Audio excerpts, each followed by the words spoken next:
السلام عليكم. موعد مباراة اتحاد العاصمة ضد نجم بن عكنون والقنوات الناقلة في الدوري الجزائري لموسم 2026 يوم السبت 9 يونيو 2026 حوالي الساعة 8 مساء بتوقيت الجزائر، المغرب وتونس، في ملعب 5 جويلية 1962 الجزائر العاصمة.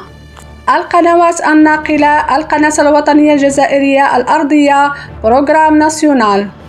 توقعاتي للمباراة: منتخب بن عكنون 1-2 لمنتخب اتحاد العاصمة. وصلنا النهاية. اكتبوا لي أخواني ما هي توقعاتكم لهذه المباراة، ولا تنسوا الاشتراك في القناة وتفعيل زر الجرس لكي يصلكم كل ما هو جديد، ومع السلامة.